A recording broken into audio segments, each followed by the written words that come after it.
this guy's gonna pay me $1,000 a month. That would have been the dumbest decision that I've ever made. I said no to everything. You have to be the CEO and the COO and the manager and the creator. Went from a hobby to full-time job for both of us.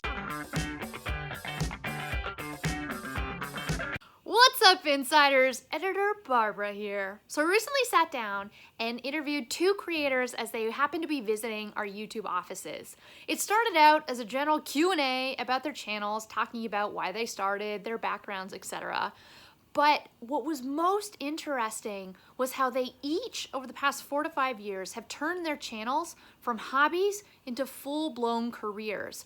They offered a ton of insights that I had not heard from other creators. So today's video is going to be top 12 tips from turning your YouTube channel into your career. I hope you enjoy. I'm Barbara. I've got two creators here with me today. What's going on, guys? I am Powerbang. I run the Powerbang Gaming channel. Cover mobile games, primarily looking at PUBG Mobile these days. I'm out there slaying noobs on the battlefield, also offering some tips and tricks here and there. Wow, what a pitch. I like it. Concise, short, boom.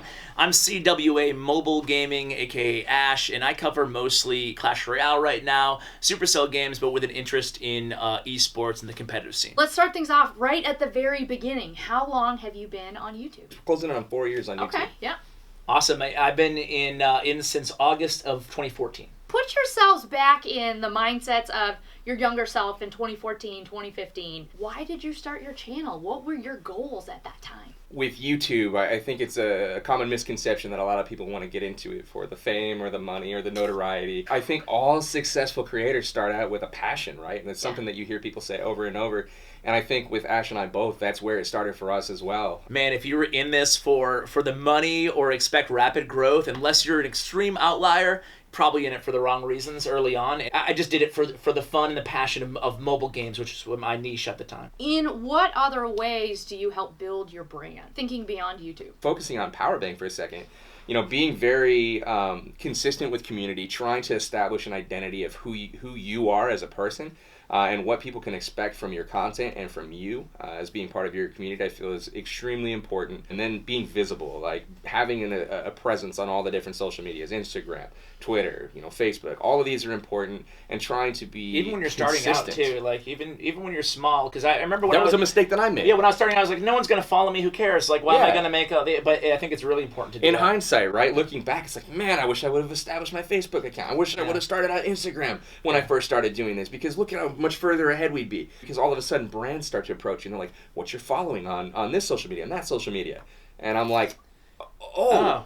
Yeah, there's that like awkward, I should probably get on that, Yeah. And so that's the point when I was like, okay, I'm going to focus on building up off-platform as well. And being kind of an ever-present, your brand lives on life. YouTube, but it extends everywhere. Indeed. Like I think setting a quality bar that you're comfortable with and always striving to meet that quality bar, whether it's in your production value, whether it's in the delivery, the script, set a certain standard that you're going to adhere to, and always make sure that you meet it and settle for nothing less. Consistency on quality and quantity. Absolutely. To touch on brands as well, that's something that for us, we reach out to a lot of people and we cultivate a lot of business relationships as well, and that's incredibly important because it gives you off-platform revenue in addition to the ad revenue you're seeing here.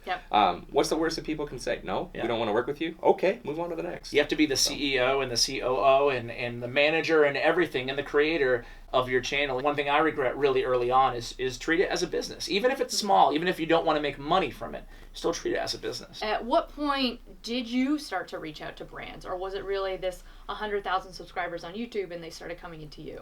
Honestly, that's about the bar. When you start seeing, at least from the gaming perspective, like from this little micro ecosystem, that is when I noticed a lot of offers start to come in, and they weren't necessarily great ones. I would strongly advise that you don't accept every little thing that comes through the door. Especially say no. Early on. Exactly. I said that no. That hits exactly to you have to have a minimum quality bar, and that still stands with brand sponsorships. A little story for me is early on, when I probably had about 10,000 subscribers, I was approached by an entrepreneur who said, I would like to buy your channel from you. So you sign like a 10-year deal, and he's like, I will pay you $1,000 a month for 10 years. And at the time, I was probably making $50 a month.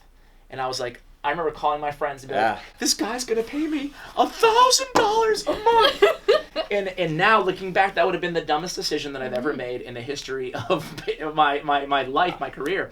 And so just being aware of, and that might be an extreme example, but being aware that passing there's a lot of sharks out there who are in this to take advantage of people who are just getting to that threshold where they can start making some serious income and start to consider this a full-time job. So definitely be very, very aware of that. You also have to just value your own personal time and kind of establish like what am I worth, just from my own self-happiness standpoint, not so much like your influence, right? So you have to understand, like, before any of that success comes or those opportunities come, you have to understand, like, what am I comfortable doing for people, to identify the sharks that are out there, the people that are looking to take advantage of you, because they are out there and they're plentiful. And a lot of those opportunities that you see start to come through the door, 100,000 subs, all the way up to 200,000 subs. And I don't want to use subscribers as the bar for where you should be when you take opportunities on or anything like that. But I will say, in my own personal experience, at around 100,000 is when, a lot of the companies that are out there are like, oh, this guy's a serious player. Maybe we'll hit him up.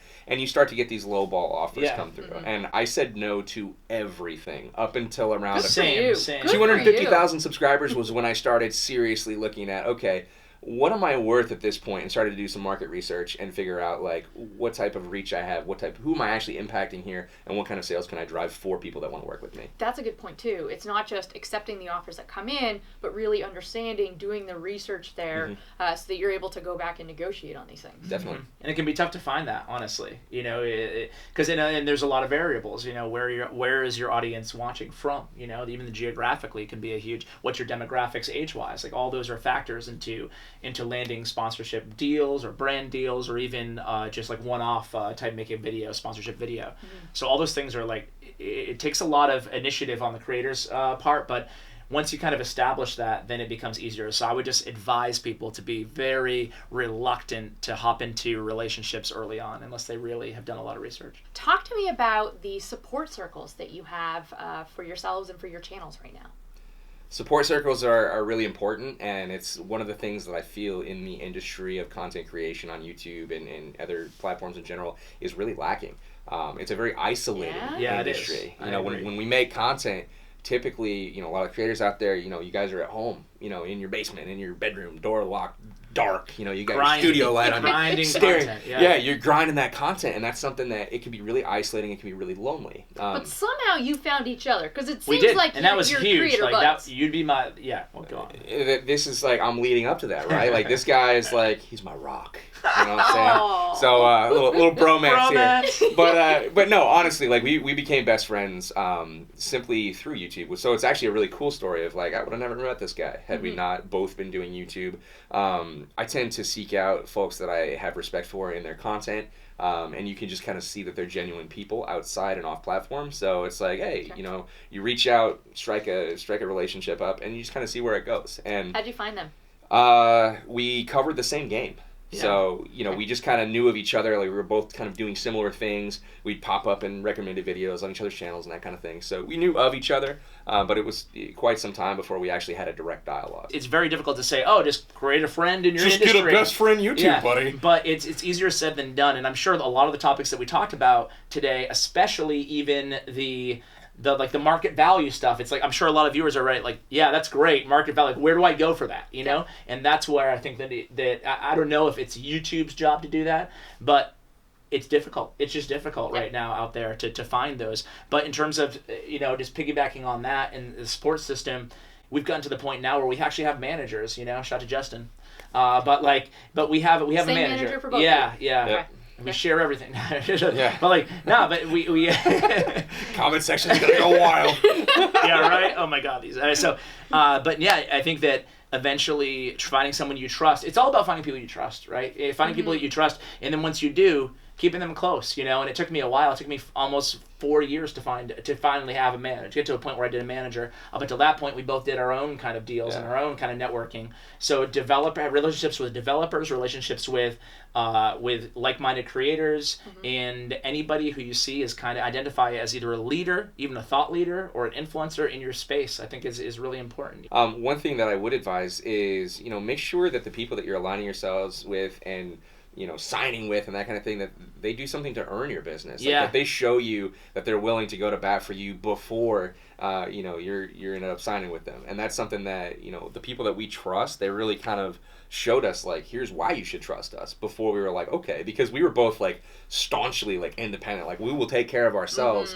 Whereas a lot of people out there are not necessarily that way. And I know a lot of the younger creators are looking for any sort of support system and any, influence for them. Like, give me a roadmap. Hey, what do I do? Where do I go? Yeah. And that's something that, there are resources out there, sadly, to say, Google it. You're going to find a lot more information like that than you would signing with somebody that's literally just looking to take advantage of you when you're young. Yeah, and like the last thing I would be remiss if I didn't mention is build a support. If you can't find a manager, you can't find a deal, you can't find whatever, build a support system for your own from your own community of loyal viewers. That I have a Discord moderator, I have someone who helps me on my Patreon, I have somebody who helps me with text guides for all of my videos on a website. That's another relationship I developed, but like building a team around you from people who you met by watching your videos, because that, hey, if they're watching all your videos, they probably don't have bad intentions, Sure. So you'd be surprised at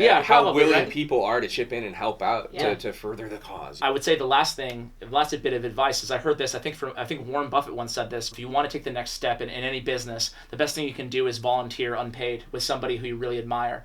And I think that's something that I took to heart. I took to heart reaching out to somebody and say, hey, I want to help, like a bigger YouTuber in your ecosystem, or a bigger, it doesn't even have to be that, but a bigger developer, and be like, hey, I just want to help you free of charge and give you your all, and that way you're proving your worth. And from my perspective now, if someone came up to me and did that now, I'd be like, wow, that person has, and they would be the first in line for someone to consider if I ever wanted to work with somebody. So what it comes down to is try to find some creators who are in a similar type of vein, making similar types of content. And I heard from you, just reach out.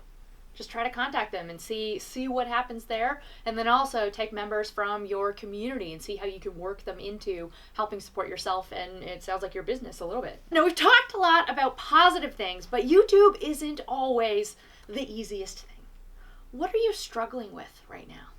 The biggest struggle that I have is general well-being, and I know that's something that you focus on a lot. I put a lot of hours in. We're talking 14 hours a day, every day. 7 days a week. And that gets to be, I'm luckily a person that is pretty strong mentally. I don't let a lot of stress faze me. At the same time, though, it's not necessarily fair to my family or some of my extracurriculars that are missing right now from my life. I want to have more balance. That's been the biggest struggle right now. Part of what I'm doing to fix that issue is trying to delegate more by hiring staff to help me with my production. Okay. Also, set higher priority on those things that I do deem important, because at the end of the day, what's the point of all of the success and what you're doing with your career if you're not actually enjoying life with it? So that's something that is my biggest challenge, and also my biggest focus to try to, fix. I know you've covered this in a lot of content and a lot of videos here on on the channel, but burnout is so prevalent, especially once you've been doing this for years. There's enormous pressure to continue at the rate, or even up your rate. It's difficult. If you want to do this as a full-time career, there's just enormous amounts of stress and pressure that comes to it. And everybody says, like, look at this. You're doing YouTube as a career. You're doing what you love. You're making videos. Yeah, you play video games You're as playing a career. video games. It's so easy. It's not always like that behind the scenes. You're at a desk 12 hours plus a day just by yourself. I think that's like my biggest struggle as well right now, on top of just where will I be in the future. The uncertainty is something that he deals with a lot better than I do, and not knowing what the future will hold. How long do you see your career on YouTube lasting? I don't think I'm gonna be that 65-year-old man in a rocking chair playing mobile games like the kids are like, oh, I'm into that guy, I'm gonna watch that. Yeah. So I think there's a shelf life. That could be a shtick, though. It could. I think I could rock that as a character, right? Yeah, maybe I go away for a while and come back and make a splash as a whole new character. That's it. But to directly respond to your question, I feel like I've got a window of maybe 4 to 5 years. We almost kind of view ourselves, it sounds silly, almost as like professional athletes, right? Where you go in, you make a name for yourself, you try to secure some business, secure stability, and then hopefully parlay that into other ventures and or longer term stuff, whether it's other businesses, whether it's just a huge pot of money that you're going to live off of forever, whether it is real estate investments. Like, there's all kinds of considerations that are being made. I want to stay in the industry for sure. Esports is a passion of mine. Yep. Gaming is a passion of mine. Definitely want to stay in the industry. And the one cool thing about YouTube is, while I've got, roughly 1 million subscribers now, think of the networking that is. Like, what if I put up a video one day, I was just like, hey man, I'm looking for a new adventure. Email me. That'd be kind of interesting. Who knows what's going to happen? I would be very interested in seeing the responses. An experiment. Right. One thing that I would add is that I don't think I'll ever stop YouTube. I put so much into it that I don't think until the day I die that I'll stop making content, just maybe not with the frequency, maybe not even the topic that I have right now. But I would say that as well for me. I'm saying 4 to 5 years for the daily the daily grind and stuff like I think I'll make content forever as well. I think that right now we're in business mode kind of, because when you see any opportunity for especially once you're full time, you kind of capitalize on it, and then maybe it will go from, maybe in the lifespan of my channel, it will go from hobby to career to hobby again. I don't know. Do you have any last minute thoughts for our insider audience? For me, like, one final tip for creators that are up and coming or aspiring creators is not to think too hard. I mean, we've given a lot of tips, a lot of advice on best practices, things to go try to learn, try to do. But at the end of the day, you just go do it. Make stuff, create stuff, put it out there, learn for yourself. Have fun while you're doing it. Exactly. Too. There's no better school than the school of hard knocks. You go figure it out, put it out there. Don't be afraid to fail. Take the feedback, take the criticism, make the changes. Then there's always tomorrow, and there's always the next video, and there's always the video after that. People have very short memories. Overreacting and overstressing in the moment is something that I think we've learned a lot to kind of, like, you're going to make mistakes along the way. So plus you have to take risks. Yeah. Right? You have to try out new things to try to understand what your audience likes and where to take your content. Absolutely. Yeah. Thank you very much. If you guys would like to check out these channels, links in the description down below. Please click them. Please go subscribe to Powerbang Gaming, CWA Mobile Gaming. Drop a comment on this video. Hit the like button. Smash it. Maybe also subscribe to our channel. Thank you. Thanks. Bye. Bye.